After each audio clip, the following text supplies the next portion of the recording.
ఎడారిలో సెలయేర్లు. నవంబర్ 17వ తేదీ. దేవుడెవరిని ముందు ఎరిగెనో వారు తన కుమారునితో సారూప్యము గలవారగుటకు వారిని ముందుగా నిర్ణయించెను. రోమా 8వ అధ్యాయము 29వ వచనం.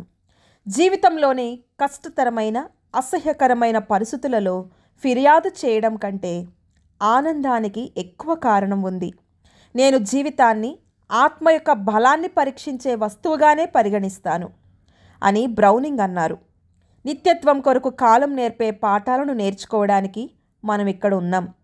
మనల్ని గురించిన పరిస్థితులు మనం ఎంపిక చేసుకోలేనప్పుడు వాటి ద్వారా మనం శిక్షణ పొందుతూ సహనం, దృఢత్వం, పట్టుదల, స్వయ ఉపేక్ష సేవ, దేవుని చిత్తంతో అంగీకరించడం మరియు హృదయపూర్వకంగా చేయడం వంటి పాఠాలను నేర్చుకోగలిగితే అది దేనికి సంకేతం?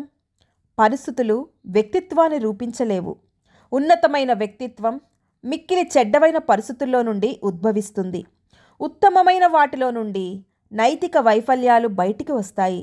మీరున్న పరిస్థితుల్లో జీవితంలో ఉన్న వాటిని సాధనాలుగా తీసుకొని వాటిని దేవుని మహిమ కొరకు వాడండి.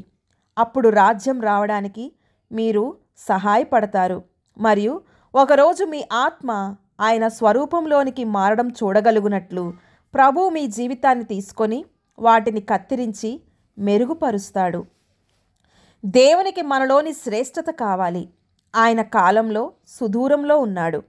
ఒకప్పుడు మందలో తొలిచూలివి, గోధుమల్లో శ్రేష్టమైనవి తనవని అన్నాడు. ఆయన సున్నితమైన విజ్ఞాపనతో తన వాటిని అడుగుతున్నాడు. వారు తమ ఉన్నత ఆశలను, ఉత్తమమైన తలాంతులను ఆయన పాదాల చెంత పెట్టడానికి ఆయన వారు చేసిన బలహీనమైన సేవను, వినయపూర్వకమైన ప్రేమను మర్చిపోడు. మన దగ్గర ఉన్న వాటినే ఆయన అడుగుతాడు. మనం కలిగి ఉన్న ఉత్తమమైన వాటిని మనం ఆయనకు ఇస్తాం. క్రీస్తు ఉత్తమమైనది ఇస్తాడు. మనం అర్పించు హృదయాలను తీసుకుంటాడు. ఆయన సేవలో మనం మరింత బలంగా ఎదుగుతూ ఉండగా దివ్యమైన కార్యసాధన కొరకు ఆహ్వానాలు పెరుగుతాయి.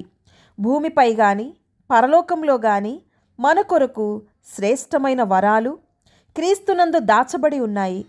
క్రీస్తునందు మనం కలిగి ఉన్న ఉత్తమమైన వాటిని పొందుతాము. అదే మనకు ఉత్తమమైనదా? స్నేహితులారా, జ్ఞాపకం చేసుకుందాం. ఒకసారి మన ప్రభువు తన ఆత్మను మన కొరకు ఎలా ధారపోశాడు? మార్మికమైన తన మానవత్వపు ఔన్నత్యంలో శిలువపై తన విలువైన జీవితాన్ని అర్పించాడు. ఈ ప్రపంచాలు తన ద్వారానే సృష్టించబడిన ప్రభువులకు ప్రభువు.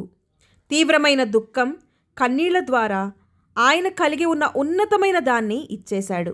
దేవుడి మాటలను దీవించునుగాక. ఆమెన్.